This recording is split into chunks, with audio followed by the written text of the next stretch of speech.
Fellow Kenyans, these are only a few many concerns in our country today. In a few days' time, they will paint a rosy picture of non-existent achievements over the past 2 years. As this regime has now distinguished itself as an edifice of dry-eyed lies, we urge you to ignore them with the contempt they deserve, knowing well that liberation is never too far. Our day as Kenyans is coming. Otherwise, we wish you a peaceful and reflective festive season. May God bless you. May God bless our country, Kenya.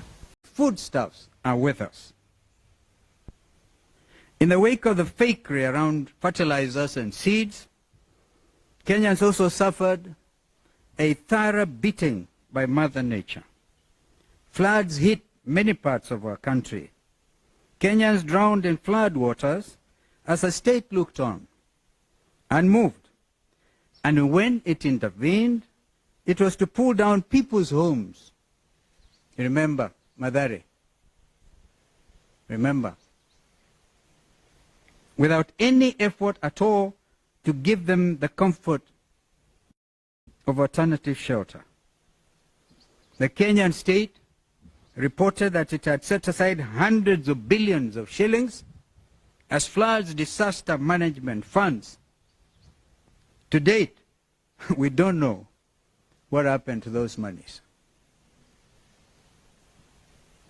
Images of marooned families in the middle of heavy downpours and floods still haunt the conscience of men and women of goodwill.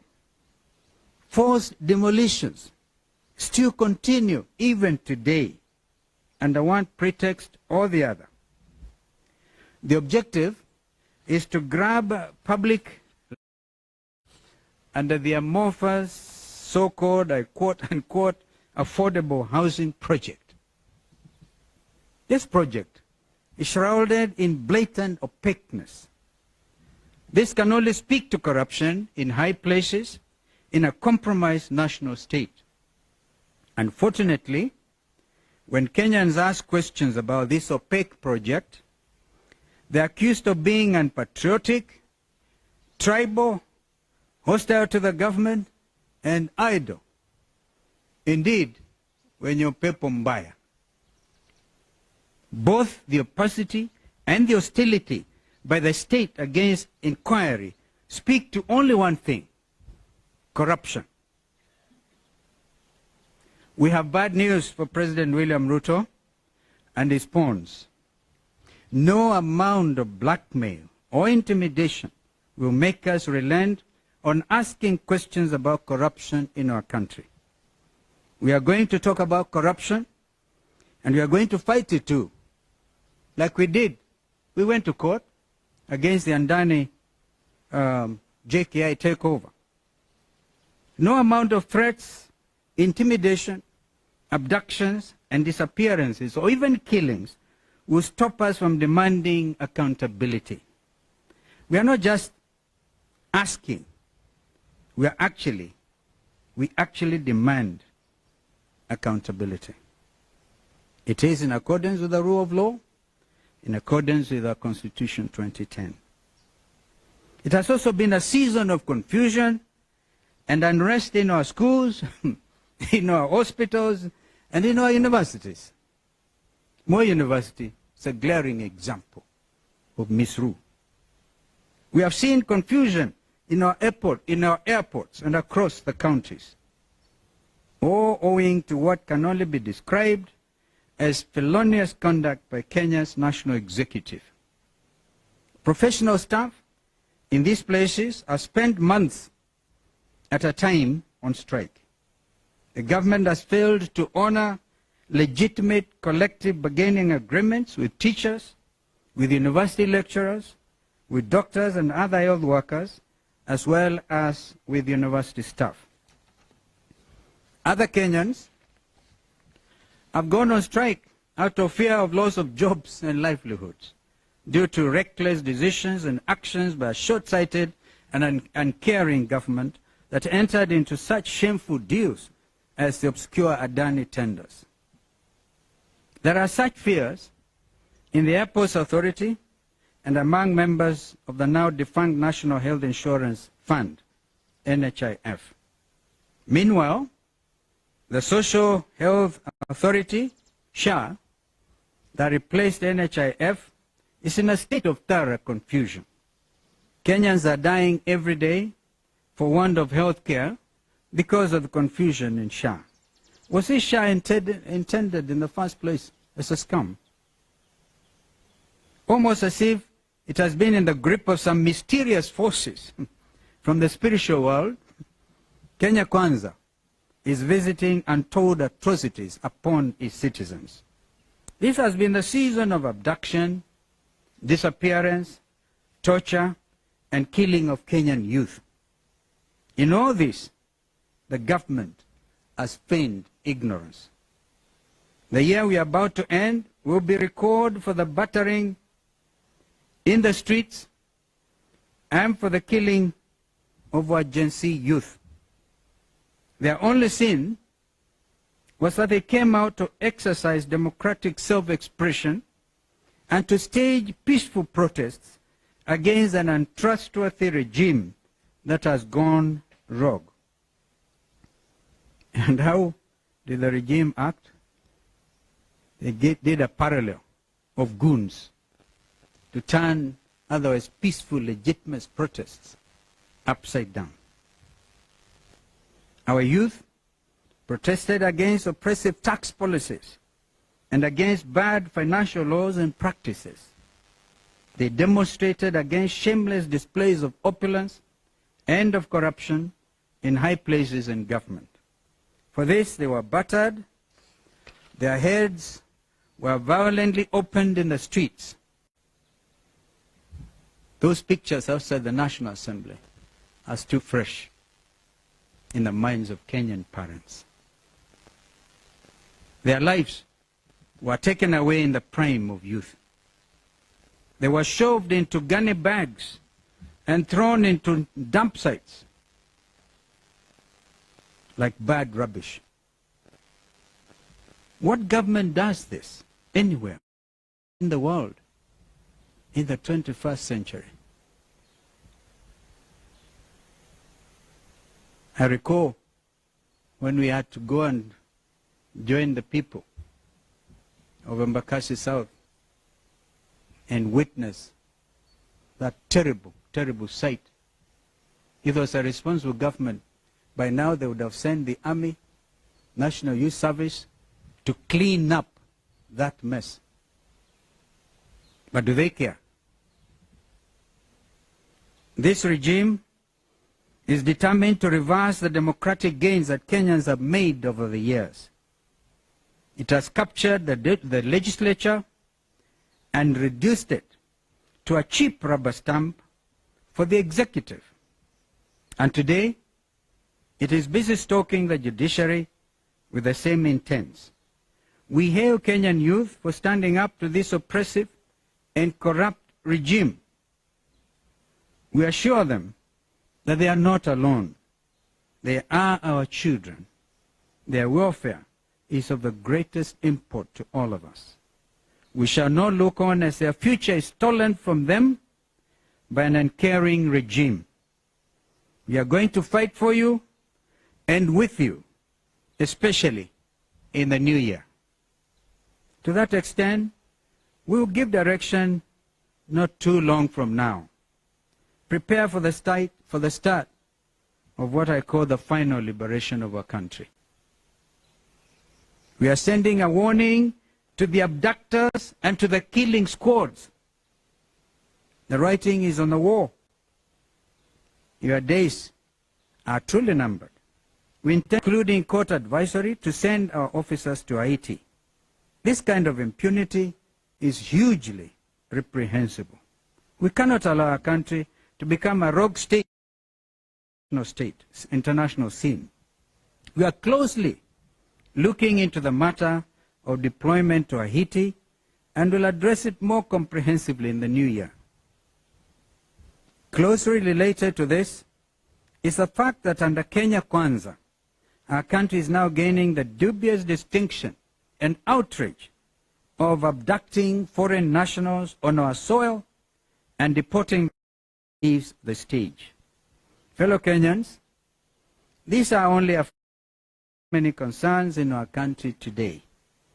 In a few days' time, they will paint a rosy picture of non-existent achievements over the past 2 years. As this regime has now distinguished itself as an edifice of dry-eyed lies, we urge you to ignore them with the contempt they deserve, knowing well that liberation is never too far. Our day as Kenyans is coming. Otherwise, we wish you a peaceful and reflective festive season. May God bless you. May God bless our country, Kenya. Amen. Yes, sir. And I want to really be, if you notice the tone of my presentation, it really does not call for a lot of questions. I want you to digest. I want you to digest what I've just said. Please don't dilute it with your questions. Some of those questions have been addressed. But let me hear you, sir. Yes, sir.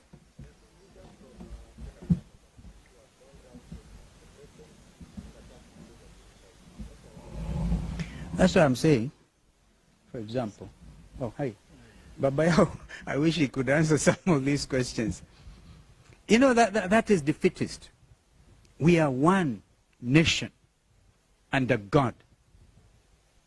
So please don't run to your tribal cocoon and give us that kind of trash.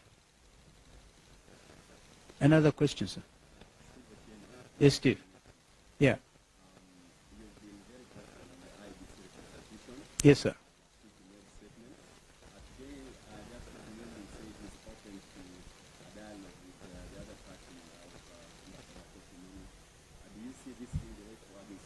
They have wasted a lot of time. Let them withdraw the case that is, as said it, state-sponsored through a judge in Kiambu, user-friendly. Let him remain, or let her remain nameless. But she knows what she has done, because that was a tactic in order to delay the reconstitution of the panel in the first place, and then the IEBC. We demand, Kenyans demand this, and I stand in solidarity with the church organizations who have also said the same. It is, the ball is actually in William Ruto's court to tell his proxies to withdraw. You've just mentioned one of them. Withdraw the matter in the Court of Appeal. And then we can discuss if they are still in azimio. Yes, sir.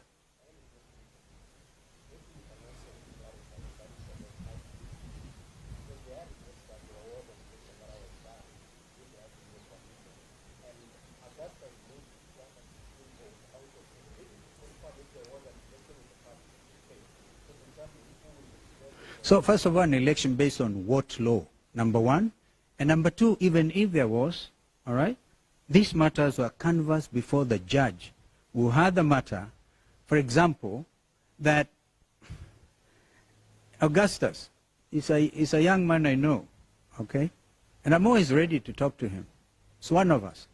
But he should not allow himself to be used, because he knows the party he represents does not have one member of parliament, or indeed an MCA, maybe an MCA, because the law is very clear that it should be parties with representation in parliament, taking into account as well gender. That matter was canvassed before the judge and a ruling issued. That is what they have rushed with the assistance of Kenya Kwanza to appeal. And because National Assembly had 1 week since the matter was adjudicated upon by a judge, azimio given 48 hours to give a name, which we did within that stipulated time. Therefore, my brother, Speaker Wetangula, being the chair of Parliamentary Service Commission, should have acted with that 1 week. But gerrymandering, buying time so they can allow Muli to go to the Court of Appeal, which is what they did. That is the absolute truth. And if Muli as any member of parliament, his party as a member of parliament, then we will also hear. Because that was what was clearly adjudicated. So this attempt, therefore, to blame Wiper, to blame me, is completely hogwash, I'm sorry to tell you. It doesn't stand in the face of what is lawful, what the courts have done. And I must congratulate Justice Lenaola for coming out so boldly. We don't expect normally a judge to come as boldly as he did, including during the impeachment process, when even filing system within the judiciary was interfered with by the executive. But those are matters that I think will be dealt with in court. Which was privileged to co-chair along with the member for that NADCO report had 9 pieces of legislation which were supposed to be passed expeditiously in Parliament. In fact, the speed with which they impeached Gachagua could have been employed, I've said that before, to implement the recommendations of NADCO. The appointing authorities were 2, William Ruto and Raila Odinga. I was answerable to Raila Odinga, but we gave the report to both of them. And then one morning, I'm called and told, go to, they are signing the IEBC now, because that one at least went through, yeah, the Amendment Act to IEBC. One would have expected they amend it when they said, okay, we have now signed into law the Amendment Act of IEBC, that they were going now to move with speed.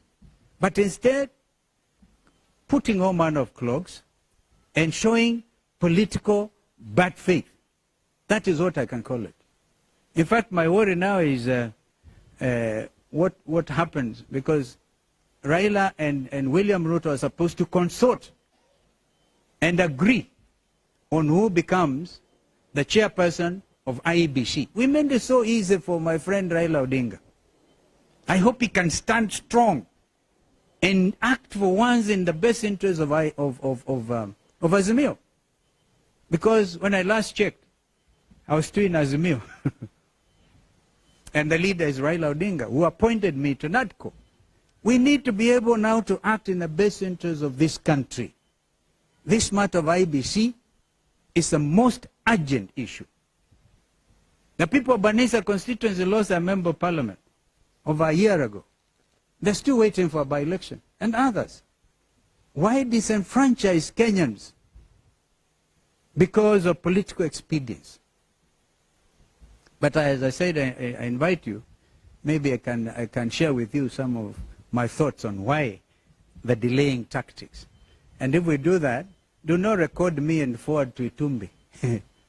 People are desperate, absolutely desperate. Yes, sir.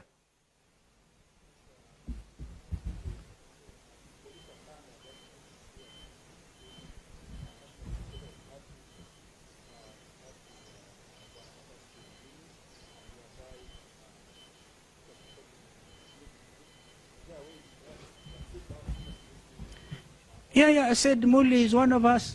He comes from my home county. Yeah, he tried to run for speakership of Kitui. He wasn't successful. I certainly wish him well. And if there's any way I can help him, but let him not be used as a proxy to delay an important national matter.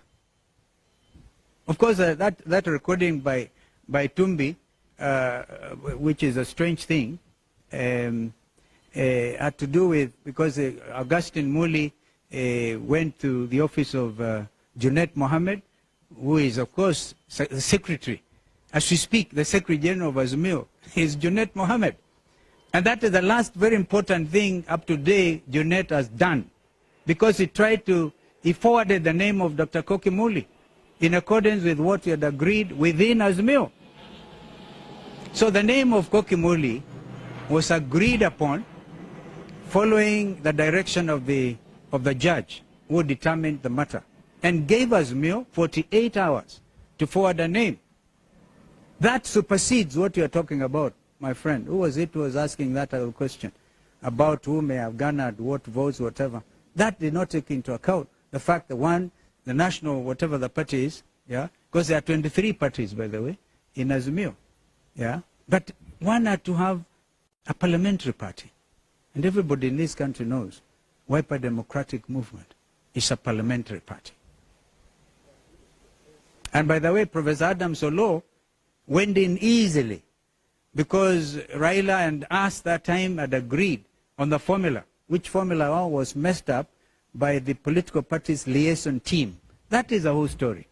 They liaised, they tried to say, oh no, we want to teach, I don't know who, what lesson. I think a lot of them have since regretted, and we are moving. We want a strong azimio. Even if they do not have membership in parliament, there's 2 members of the coalition. But unfortunately, the law says, stipulates, you have to have at least membership in the House. And this is the clogging. But I'm telling you, the truth of the matter is the state interfered, okay, to make sure that Koki Muli's name is not forwarded. Unfortunately, the names have to be forwarded as a team, the 9 of them. And I think my friend Weta knows the truth. Thank you. I think I've belabored that point. Nawashukuruni sana. So my friend can go and have a cup of tea. Asanteni sana. Mungu abariki. And surely have a wonderful festive season.